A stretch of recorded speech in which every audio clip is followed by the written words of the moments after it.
This is the Bastard Star Wars RPG Deep Dive Podcast.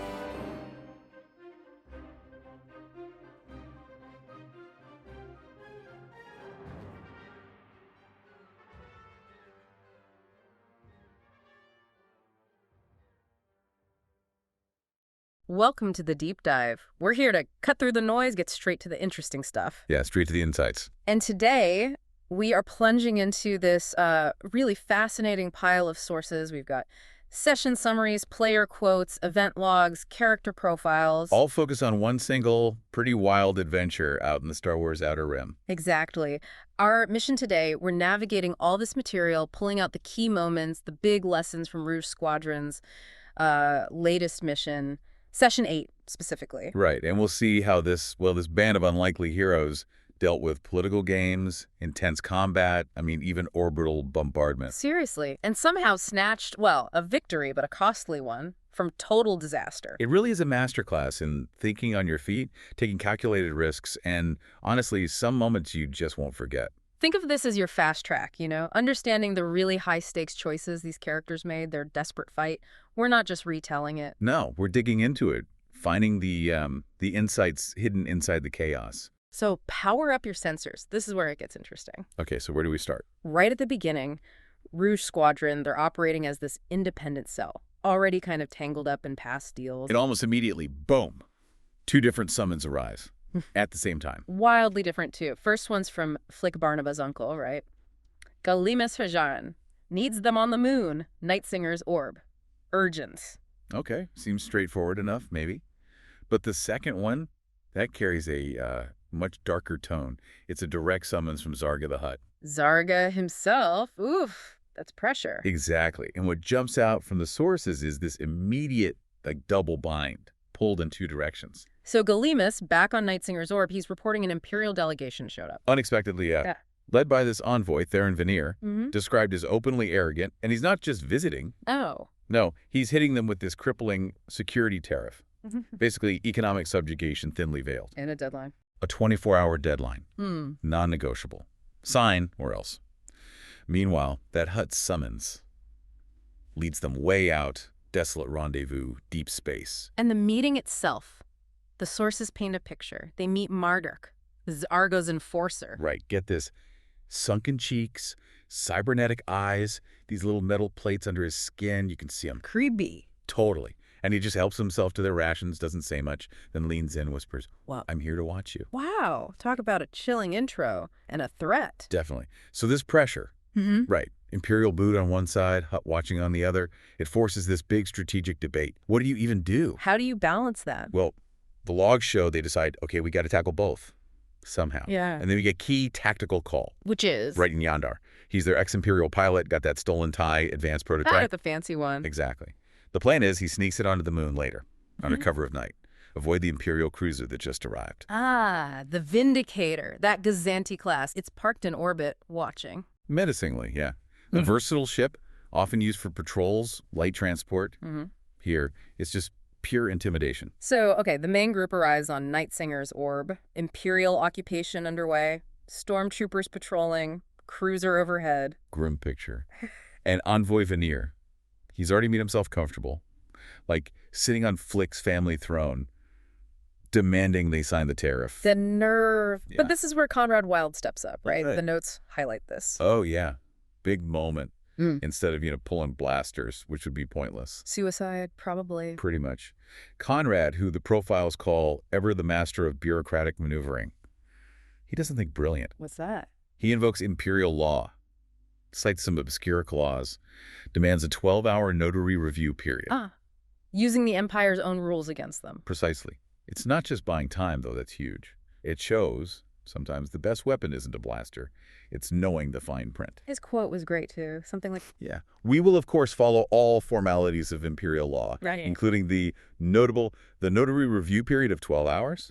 Calm, strategic, pushing back within the rules. finds the weak spot in their authority, buys time, buys opportunity. Fantastic. Absolutely. But now they're stuck. Castle's locked down, clock's ticking. They need leverage.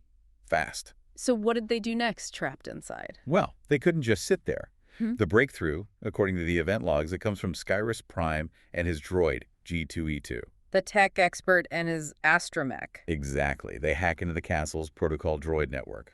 Smart move. And they find? 2 key things.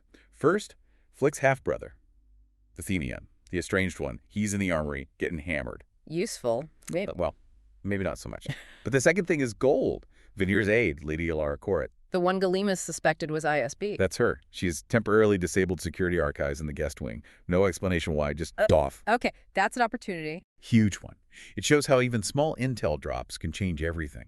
So while Flick tries talking to his drunk half-brother, which, yeah, goes nowhere, Predictably. Conrad, Tylo Alden, and Skyrus make their move. They exploit that security cap. It's tense, lock slicing, decrypting. The logs really capture the pressure. Racing the clock before she turns it back on. Or before someone notices. They manage to download this fragmented file just seconds before it gets remotely wiped. Close call. Yeah. And the file. Not mining samples, I bet. Not even close. It details Vorcha Ova, Origin Nightsinger's orb, genetically pure. Vorcha ova. Those Yeah. are valuable. Right. And dangerous. Extremely. Highly prized. Rare creature eggs. Genetically pure from the specific moon makes them priceless. This isn't just smuggling. It's way bigger. It's a plot. By Flick's rival, Sir Tezzer Farron, House Massetti, he wants to steal these eggs to seed his own private hunting moon. Wow. Undermining House Thajaran completely. And Veneer's in on it. Deep in, providing diplomatic cover, getting a fat finder's fee. There's even a quote from Farron in the comms intercept. What'd he say? Something like, "The cargo is delicate, Envoy. My associates in House Massetti are paying a premium for these mining samples. Pretty blatant cover-up. So this blows Veneer's whole corrupt deal wide open, and Massetti's ambitions too. Absolutely. It shows how resources, even biological ones, become political weapons. And armed with this, the squadron shifts gears. Bureaucracy is out. Time for direct action. Seems so.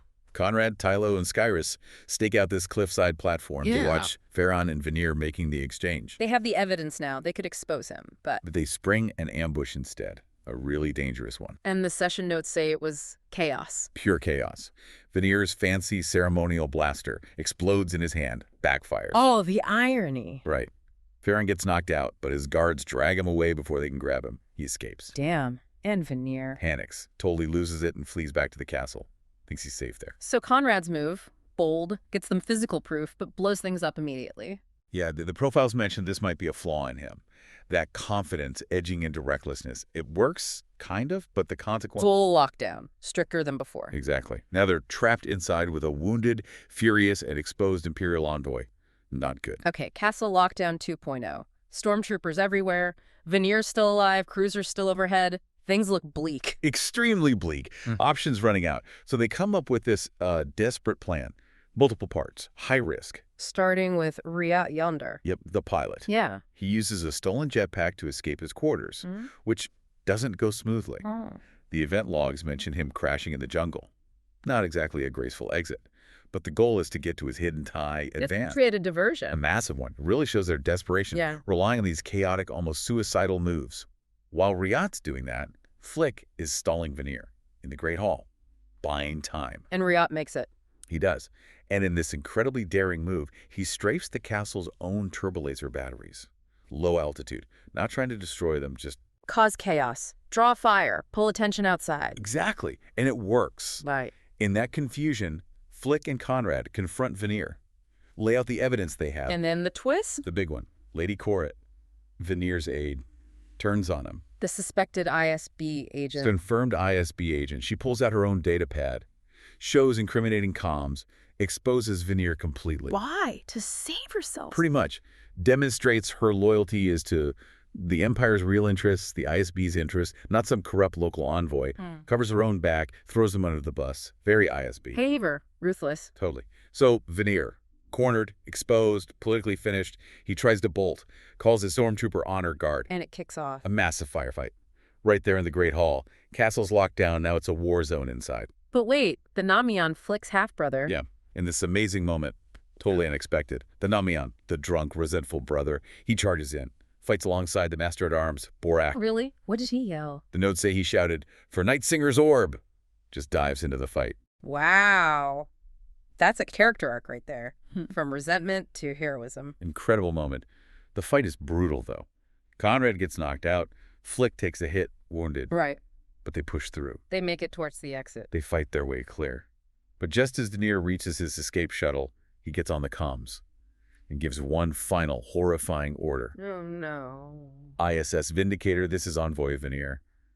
Execute Orbital Directive Zeta. Scour the castle from orbit. Leave no one to report what has happened here. Directive Zeta, what is that? Total bombardment. Complete annihilation. Scorch the Earth.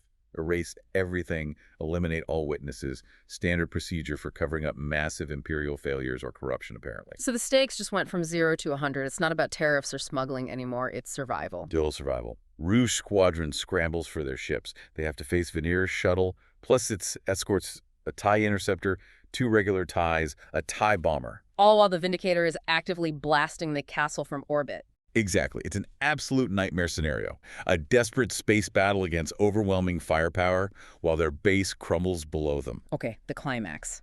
Strategy meets pure guts. You got it. Flick, he's in his Y-Wing, shows amazing skill, uses ion cannons, disables 1 TIE fighter, helps take down the TIE bomber before it drops its payload on the castle by his precious seconds. But the cruiser's still firing. Relentlessly. The castle is coming down, turbolasers pounding it. It looks like the end. And this is where Skyrus Prime. This is Skyrus' moment. He sees the castle collapsing, sees his friends potentially dying, and he makes what the players called a chaos capitalist decision. What does that mean here? It's not about money. No, it's about when everything is maximum chaos, totally out of control, sometimes the only move left is the most unpredictable, highest risk gamble imaginable. Something that just resets the whole board, even if it costs you everything. Oh, He points his X-Wing, his loyal droid G2E2 still plugged in, mind you, straight at the Vindicator. He's gonna ram it. Full speed, his last words caught on the comms log, witness me G2, and then impact. Whoa. The explosion is immense, catastrophic. It takes out the Vindicator, saves the castle, saves everyone still inside. Just unbelievable sacrifice. What happened to Skyrus? And G2. The notes say Skyrus ejected, right at the last possible second. But ejected into the jungles of Nightsinger's orb. Fate, totally unknown. G2 presumably went down with the ship. Wow. That's heavy. Fierce loyalty. Ultimate price. It really is. A defining moment of heroism born from pure desperation. Changed everything. So with the Vindicator gone, the tide turns. Instantly. The remaining TIEs are suddenly facing angry rebels with nothing left to lose. They're mopped up pretty quick. Re-8 and Flick disable Venier's shuttle. Yep, working together. Ion cannons again. Leave it dead in space, helpless. And the last TIE pilot. That's where Tidal Alden steps in, uses his knowledge of Imperial regs procedures, basically intimidates the pilot into giving up, cure psychological pressure. And it works perfectly. The pilot just radios, transmit landing instructions, will surrender. Game over. Victory. A chaotic, costly, but complete victory. Absolutely. And looking back at this whole session, this deep dive, you see so many different ways to solve problems, right? Yeah, completely different approaches. Conrad's legal maneuvering Yeah. rates less than graceful but effective flying. Flick leading under fire. The Kimeon finding courage. And Skyrus. That ultimate sacrifice. It really shows that success, especially in these crazy situations, isn't about one method. It's about adapting, using everything you have. Unexpected skills, raw courage, blending it all together, not just following the rule book. Sometimes you got to throw the book out. Right. Or ram a Star Destroyer with it. So for you listening, what's the takeaway? I mean, it's a hell of a story, first off. Definitely, but it's also this amazing case study in high-stakes problem solving, isn't it? Every choice mattered. Instantly. Dramatically. You see characters pushed to their limits. You see their flaws, their strengths. You see growth happen right in the middle of the chaos. And that victory, as big as was, it came at a real cost. And it leaves so many questions unanswered. Which brings us to the end of this deep dive into Session 8 of the Rouge Squadron saga. What a ride. Seriously. We saw rebels face down the Empire, face down the Hutts, fight for a moon, fight for their lives. And they won, technically. They captured Veneer, captured a TIE pilot. That's huge leverage. Huge leverage, yes. But now they have to negotiate with Lady Corrit, the ISB agent left holding the bag. That's not going to be easy. Not at all. And Skyrus, he ejected, sure, but where is he? Those jungles aren't friendly. And what about G2E2? Lost with the ship? Big unknowns. Plus, Surtazur Farron got away. House Massetti won't just forget this humiliation. Retaliation feels inevitable. It's not if, it's when. And then there's Marduk, Zarga's silent watcher. He saw everything. Every chaotic detail. His report back to Zarga. That could totally change Flick's standing with the Hutt Syndicate. Maybe new demands, new threats. So many threads left dangling, which leads us to that final thought, maybe. Yeah, something for you to think about. In this galaxy, right, dominated by these massive powers, empires, syndicates, can a small, independent group, even a chaotic and successful one like Rouge Squadron, can they ever really win long-term freedom? Can they actually rebuild? Or are these hard-fought victories just pauses, just the prelude to the next fight, maybe even bigger, even harder? Something to chew on. Definitely food for thought. We hope this deep dive gave you some real insights into strategy, character, nerve, what it takes to fight back when the odds are stacked against you. Hope you found it as fascinating as we did going through the sources. We'll catch you on the next deep dive. Thank you for listening to the Bastard Star Wars RPG Deep Dive Podcast. We'll see you next week.